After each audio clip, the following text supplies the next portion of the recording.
आम आदमी पार्टी की। आम आदमी पार्टी ने दिल्ली में जल्द चुनाव करवाने का प्रस्ताव पास किया। अरविंद केजरीवाल की अगुवाई में हुई पार्टी विधायकों की बैठक में फैसला हुआ। बीजेपी पर पद और पैसे का लालच देकर आम आदमी पार्टी को तोड़ने का आरोप भी लगाया गया। बैठक से पहले आम आदमी पार्टी के विधायक राजेश गर्ग ने कहा कि उन्हें बीजेपी की तरफ से पैसे और पद का लालच दिया गया था। मुझसे संपर्क हुआ, ये बात 100% सच है। उसकी रिकॉर्डिंग मैं आपको दे दूंगा। मुझसे यही कहा कि आप देखिए, आम आदमी पार्टी खत्म होने वाली है, आप जैसे सीनियर लोग क्या करेंगे, अच्छा है कि बीजेपी में आप आ जाइए, को पैसे का इंतजाम भी करेंगे, पावर भी मिलेगी, काम करने का मजा आएगा। आम आदमी पार्टी के वरिष्ठ नेता गोपाल राय ने भी आरोप लगाया कि दिल्ली में सरकार बनाने के लिए बीजेपी राजनीतिक भ्रष्टाचार कर रही है और विधायकों को तोड़ने में लगी हुई है। दिल्ली में खरीद फरोख्त करके राजनीतिक भ्रष्टाचार की तरफ बीजेपी अगर बढ़ने की सोच रही है तो ये काफी दुर्भाग्यपूर्ण है। भारतीय जनता पार्टी के अंदर कुछ लोग ऐसा प्रयास कर रहे हैं। हालांकि दिल्ली में सरकार बनाने की अटकलों को केंद्रीय मंत्री और बीजेपी के वरिष्ठ नेता नितिन गडकरी ने खारिज किया है। उन्होंने कहा कि बीजेपी दिल्ली में सरकार नहीं बनाएगी। सरकार बनाने को लेकर जो अटकलें चल रही हैं, कोई सरकार वगैरह नहीं बना रहा। ऐसी कोई मीटिंग में कोई अटकलें नहीं, न कोई चर्चा। सरकार बनने का अभी तक कोई प्रस्ताव है, न कोई चर्चा हुई। उधर दिल्ली बीजेपी के प्रभारी प्रभात झा ने खरीद फरोख्त के आरोपों को खारिज किया है। उन्होंने कहा कि हताशा में आम आदमी पार्टी बीजेपी पर ऐसे आरोप लगा रही है। कोई हॉर्स ट्रेडिंग नहीं, कहीं कुछ भी नहीं, कोई जोड़ तोड़ नहीं। हमारे सामने दोनों ही ऑप्शन हैं। हम सरकार में भी जा सकते हैं और हम बीजेपी पर ऐसे आरोप लगा रही है। कोई हॉर्स ट्रेडिंग नहीं, कहीं कुछ भी नहीं, कोई जोड़ तोड़ नहीं। हमारे सामने दोनों ही ऑप्शन हैं। हम सरकार में भी जा सकते हैं और हम चुनाव में भी जा सकते हैं। बीजेपी पर लगे आरोप को आम आदमी पार्टी से निकाले गए विधायक विनोद कुमार बिंदी ने अरविंद केजरीवाल की साजिश कहा है। उन्होंने कहा कि अगर बीजेपी को संपर्क करना होता तो मुझसे करते। बिंदी ने बीजेपी को सशर्त समर्थन देने की बात भी कही है। भारतीय जनता पार्टी अगर प्रयास करती तो हो सकता है सबसे पहले मेरे से बात करती, लेकिन भारतीय जनता पार्टी की तरफ से ऐसे किसी भी शख्स ने मुझसे बात नहीं की। मुझे लगता है 3 लोग जो आरोप लगा रहे हैं, ये कहीं ना कहीं अरविंद की साजिश हो सकती है। अरविंद ने एक प्लान करके इनसे कहा होगा कि आप इस तरह की बातें कहें। कांग्रेस के विधायक मतीन अहमद ने कहा कि अगर बीजेपी को रोकना है तो आम आदमी पार्टी को चाहिए कि वो कांग्रेस की सरकार बनाने में समर्थन करें। हम बार बार पहल क्यों करें? आम आदमी पार्टी क्यों ना पहल करे? आम आदमी पार्टी हमारी सरकार क्यों ना बनवाए? 8 आदमी हमारी सरकार बनवा देना। आप पार्टी अगर बीजेपी को रोकना चाहती है। उधर कांग्रेस अध्यक्ष सोनिया गांधी ने आम आदमी पार्टी को फिर से समर्थन देने से इनकार कर दिया है। द टेलीग्राफ अखबार में छपी रिपोर्ट के मुताबिक आम आदमी पार्टी की तरफ से कांग्रेस को संदेश भेजा गया था, लेकिन सोनिया राजी नहीं है। जेडीयू विधायक शोएब इकबाल का कहना है कि बीजेपी को रोकने के लिए आम आदमी पार्टी और कांग्रेस को मिलकर सरकार बनानी चाहिए। कांग्रेस और आम आदमी पार्टी सरकार बनाए, नहीं तो अगर जब भारतीय जनता पार्टी की सरकार बनी तो उसके लिए आम आदमी पार्टी और कांग्रेस पार्टी जिम्मेवार होगी। लेकिन कांग्रेस पार्टी बड़ी पार्टी है तो इसको सोचना चाहिए कि बीजेपी ना आए किसी भी तरीके से सरकार बनाए। दिल्ली के इकलौते निर्दलीय विधायक रामवीर शौकीन ने बीजेपी को समर्थन देने का ऐलान किया है। उन्होंने कहा है कि दिल्ली में बीजेपी ने सरकार बनाने की जो पहल की है वो स्वागत के लायक है। ये बहुत अच्छी पहल है जो दिल्ली में सरकार बनाने के लिए उन्होंने बोला है। जो बीजेपी बोल रही है सरकार बनाने के लिए, इससे दिल्ली की जनता पर फिर से बोझ नहीं पड़ेगा इलेक्शन का, और ये अच्छी पहल है। मेरा समर्थन बीजेपी को है, मोदी जी की। दिल्ली में बीजेपी अभी सरकार बनाने की कवायद ही कर रही है कि पार्टी में मुख्यमंत्री की रेस शुरू हो गई है। दिल्ली में ऐसे पोस्टर लगाए गए हैं जिसमें मीनाक्षी लेखी को सीएम के तौर पर प्रोजेक्ट किया गया है। दिल्ली में अरविंद केजरीवाल सरकार में कानून मंत्री रहे सोमनाथ भारती की मुश्किल बढ़ सकती है। अफ्रीकी महिलाओं से बदसलूकी के आरोप में उन पर 10 अलग अलग धाराओं के खिलाफ मुकदमा दर्ज करने की सिफारिश की गई है। ये सिफारिश न्यायिक जांच आयोग की रिपोर्ट में की गई है। आयोग ने रिपोर्ट में लिखा है कि सोमनाथ भारती ने पद पर रहते हुए कानून की 10 आपराधिक धाराओं के तहत अपराध किया। रिपोर्ट के मुताबिक सोमनाथ भारती ने बिना किसी कानूनी अधिकार के खिड़की गांव में अफ्रीकी महिलाओं के कमरे में जबरन घुसकर उन्हें गालियां दी और जान से मारने की धमकी दी। सोमनाथ भारती पर दंगा करने, मारपीट करने, अवैध रूप से बंदी बनाने, महिला से छेड़छाड़ करने और जान से मारने की धमकी देने के साथ साथ धर्म जाति के नाम पर टिप्पणी करने के आरोप हैं। खबर है कि दिल्ली पुलिस सोमनाथ भारती की गिरफ्तारी किए बिना ही चार्जशीट कोर्ट में दायर करने की तैयारी कर रही है। रेप केस में फंसे केंद्र सरकार के रसायन एवं उर्वरक राज्य मंत्री निहाल चंद मेघवाल को लेकर सियासी बवाल खड़ा हो गया है। मेघवाल के इस्तीफे की मांग को लेकर कांग्रेस ने मोर्चा खोल दिया है। कांग्रेस की महिला मोर्चा ने दिल्ली में बीजेपी मुख्यालय पर जोरदार प्रदर्शन किया। महिला कांग्रेस की अध्यक्ष शोभा ओझा की अगुवाई में कांग्रेस की महिला कार्यकर्ताओं ने मार्च निकाला। पुलिस ने इन्हें रोकने के लिए बैरिकेडिंग की थी। प्रदर्शनकारी बैरिकेडिंग पर चढ़ गए और मेघवाल को कैबिनेट से बर्खास्त करने की मांग की।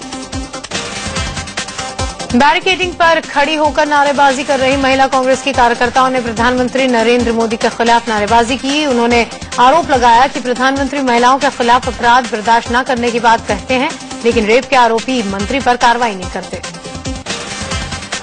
निहाल चंद मेघवाल और प्रधानमंत्री नरेंद्र मोदी के खिलाफ नारेबाजी करते हुए कांग्रेस की महिला कार्यकर्ताओं ने पुतला दहन किया। कांग्रेस ने आरोप लगाया कि महिला सुरक्षा का दम भरने वाली सरकार एक महिला पर अत्याचार करने वाले मंत्री का संरक्षण कर रही है।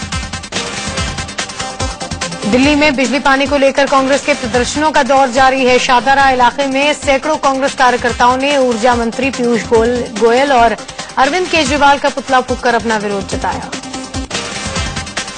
कांग्रेस कार्यकर्ता सड़क पर उतर आए और जाम लगाकर केंद्र सरकार के खिलाफ जमकर नारेबाजी की। हफ्ते भर से दिल्ली के अलग अलग हिस्सों में कांग्रेस के प्रदर्शन चल रहे हैं। शाहदरा इलाके में पानी की समस्या पर कांग्रेस कार्यकर्ताओं ने खाली मटके लेकर प्रदर्शन किया। इस प्रदर्शन में कांग्रेस की महिला कार्यकर्ताओं ने भी हिस्सा लिया। बिजली गुल होने से पानी की सप्लाई नहीं हो पा रही है, जिससे लोग परेशान हैं। शाहदरा में कांग्रेस नेता अरविंदर सिंह लवरी की अगुवाई में धरना प्रदर्शन का आयोजन किया गया। प्रदर्शन में सैकड़ों कांग्रेस कार्यकर्ताओं ने हिस्सा लिया और केंद्र सरकार के खिलाफ हल्ला बोला। महंगाई ने प्रधानमंत्री नरेंद्र मोदी के होश उड़ा रखे हैं। इसी बाबत कैबिनेट की बैठक होने वाली है, जिसमें महंगाई से निपटने के उपाय पर मंत्रियों के साथ पीएम चर्चा करेंगे।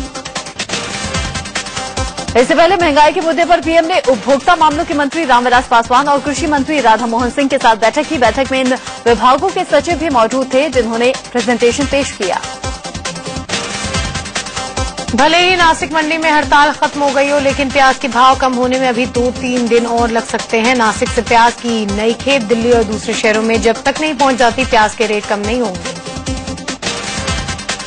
दिल्ली वालों के लिए अच्छी खबर है कि यहां आलू प्याज के दाम नहीं बढ़ेंगे। दिल्ली के उपराज्यपाल राजीव रंग ने एक अहम बैठक की, जिसमें आलू प्याज के दाम को काबू में रखने के लिए कई फैसले हुए।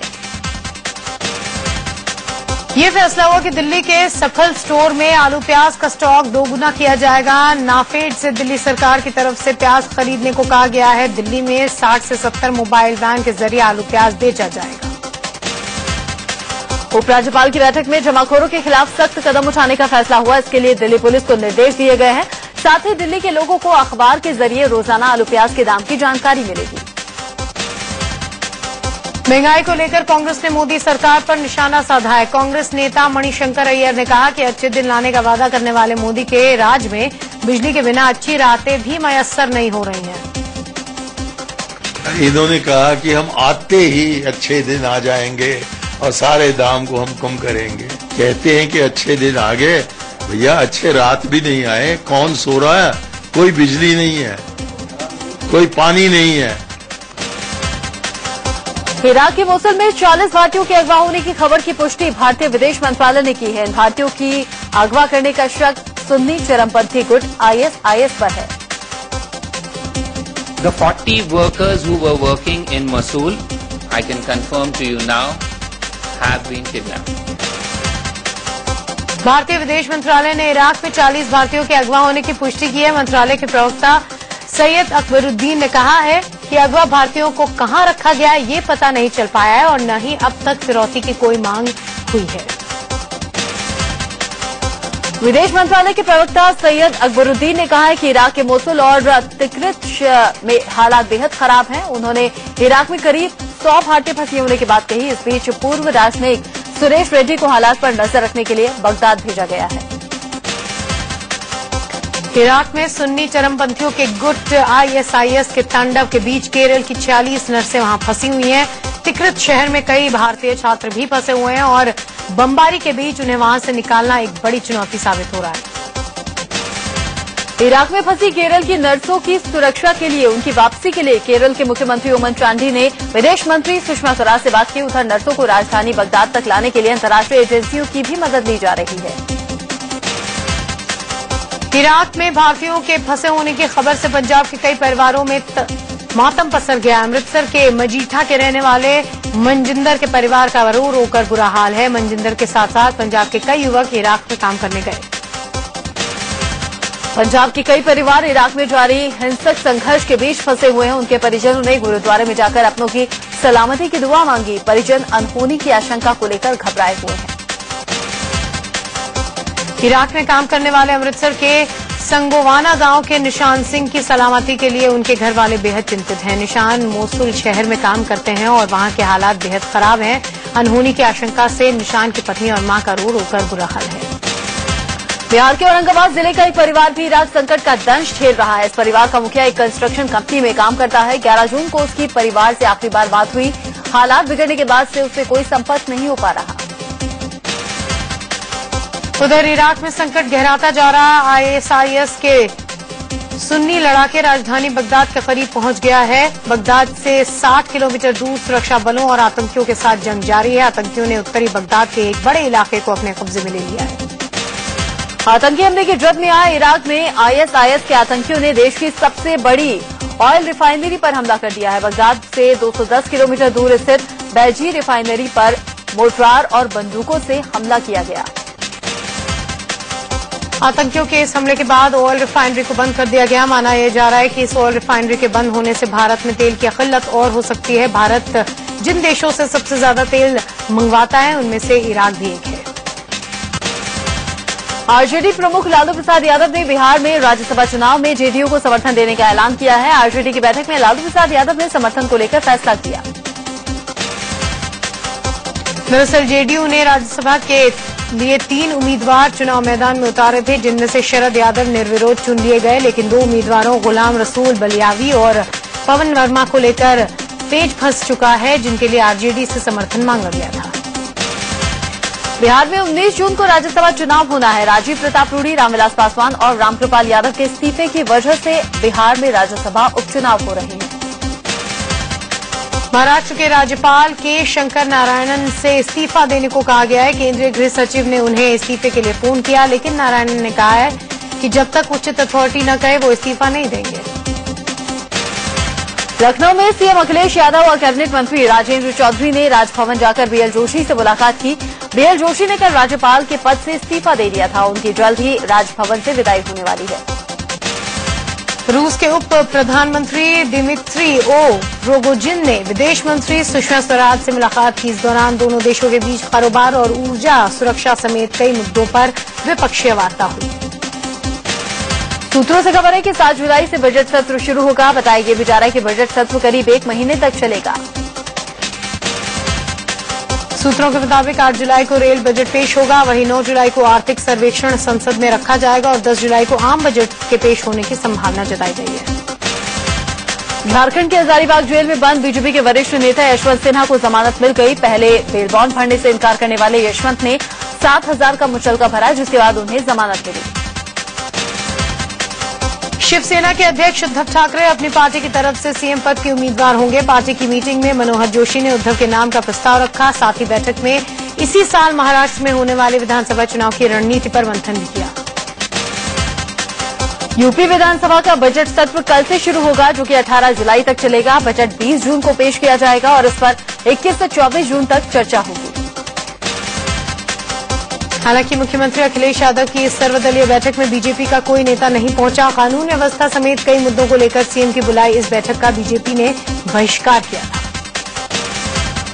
यूपी में 41 आईपीएस अधिकारियों के तबादले के बाद अब सरकार ने 15 मंत्रियों को उनके विभाग बदल दिए हैं। मनोरंजन कर राज्य मंत्री तेज नारायण पांडे उर्फ पवन पांडे को मंत्रिमंडल से बर्खास्त कर दिया गया है। दिल्ली के चांदनी चौक से सांसद डॉक्टर हर्षवर्धन ने उपराज्यपाल से मुलाकात की। उन्होंने चांदनी चौक के सौंदर्यीकरण और उनके इलाके में आने वाले विकास से जुड़े प्रोजेक्ट को लेकर उपराज्यपाल से बातचीत की। गुरुवार को कांग्रेस उपाध्यक्ष 44 साल के हो जाएंगे। राहुल गांधी विदेश में है, लेकिन दिल्ली में उनके जन्मदिन को लेकर कांग्रेस कार्यकर्ताओं ने जोरदार तैयारी की है। प्रीति जिंटा नस्ल वादिया विवाद मामले में नया मोड़ आ गया है। नस्ल वादिया के पिता नस्ली वादिया ने पुलिस में शिकायत दर्ज कराई कि उन्हें अंडरवर्ल्ड से धमकी भरे फोन आ रहे हैं।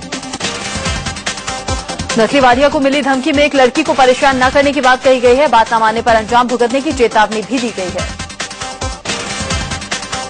नस्ली वादिया का कहना है कि कॉल करने वाले ने अपना नाम रवि पुजारी बताया है। रवि पुजारी अंडरवर्ल्ड की दुनिया में जाना और पहचाना नाम है।